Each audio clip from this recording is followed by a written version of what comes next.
India market construct then, and once again it's a range-bound market that we have at our hands. Kunal, hi, morning. What's it looking like? Will we snap away from this range or no? I think we should consolidate away for a few more days. The indicators are plateauing out for the index. The churn is happening in terms of sectors.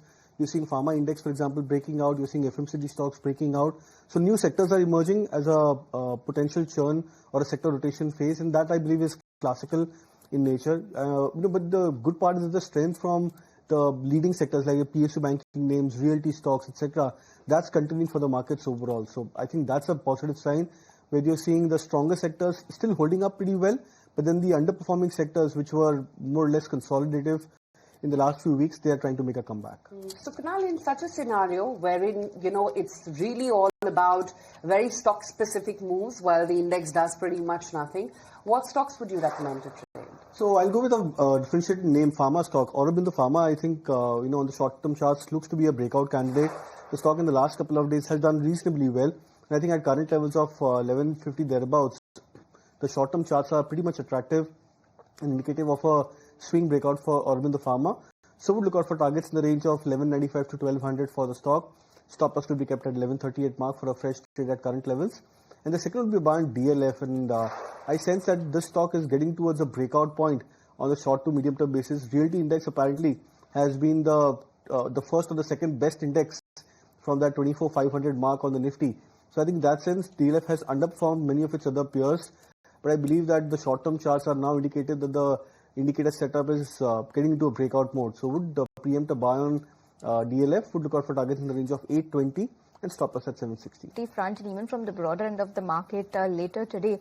But let's start getting a technical sense of some of the stocks that we've seen numbers coming from yesterday, post-market hours. And Kunal, let's start by talking about Titan, one of the biggest consumption names. They've done well overall, a mixed set of numbers coming in, but revenue was beat versus estimates. Jewelry continues to do well. You're reading on the charts for Titan, and any price target that you would have, let's say, in the near to medium term? So, it's a stock which has a high potential, but surprisingly, the stock which has underperformed or not shown any major kind of a breakout in the last many months. And we know for obvious reasons, because the prices of gold was rising up steeply in the last 6 to 12 months. So I think in that phase, we've seen Titan more or less consolidating in a range. Broadly 3,000, 3,300 has acted as a huge support for the stock on the downside, and 3,800-ish thereabouts as a major resistance for the stock on the longer term charts. It's just that the short term, the last 1 month of price performance, particularly from the September lows, I think if I'm not wrong, the stock was at 3,300 levels. From there, the rally on the recovery is very, very steep for Titan. So it was maybe in the anticipation that if the gold prices start to go into a correction mode, you might finally see a breakout happening for the stock in the near to medium term. But again, at 3,800 levels, the stock has taken a pause and it's not yet given a breakout confirmation.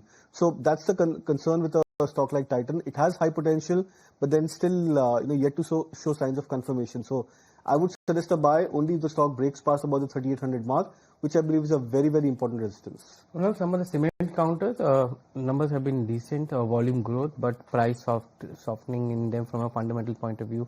Your Ambuja, your ACC, Orient Cement. See, actually, cement as an overall pack has underperformed, Sajid, because when you look at even the majors, Ultratech Cement, Shree Cement, and then you come back to the tier 2 mid cap, the tier 2 large cap names, ACC, Ambuja, these stocks are nowhere close to their 52-week highs at a setup when the markets are at 52-week highs.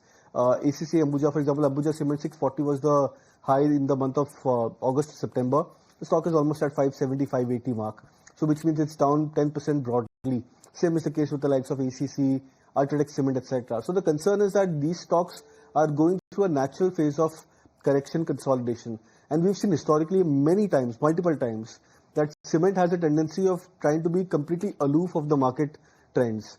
So, if the market is in full teji, there's possibility that cement will consolidate. If the markets are in a corrective mode, there could be a zone where cement stocks may go into a bull market or an uptrend. So they tend to be completely different and diverse from the overall market scenario. This is the current phase of the markets, of the cement stocks right now. The extended monsoon has brought in some softness in prices. Yeah. While, we saw in last 2 quarters that prices have been inching up there for cement. Other stock could be, Power Grid, which is there, and Titan, we already spoke about it, but Tata Consumer. Yeah, so Power Grid I'm not too much bullish on, because, the stock is very, very low beta. So, the beta at times is almost 0.3, 0.4 for Power Grid. So if you try and compare this with the market trend, and even if the PSU sectors, the stock has not clearly outperformed. It's been a largely underperformer. You look at the last 4-5 weeks of price pattern, it's stuck into a 7 to 8 point band for a stock like Power Grid, which is a 2%, 3% range for a stock. And being stuck in this kind of a tight band for a prolonged period of time tells you that the stock is not getting ready in any case for any kind of a major breakout. Tata Consumers could be a very different stock. The stock has been a class outperformer. At a point when the FMCG index overall is at a neutral zone, Tata Consumers is trading closer to its 52-week high levels. It's already crossed at 1100 mark, 1100 levels very recently. So I believe that the momentum is on its side. The stock should continue to outperform. How do you look at Bharti? It's been a phenomenal stock. I mean, even at 2000 levels, there is no stopping to the price rally for Bharti Airtel. So I'm not sure the price, of the reaction on the results, but I think it's a fantastic chart to have.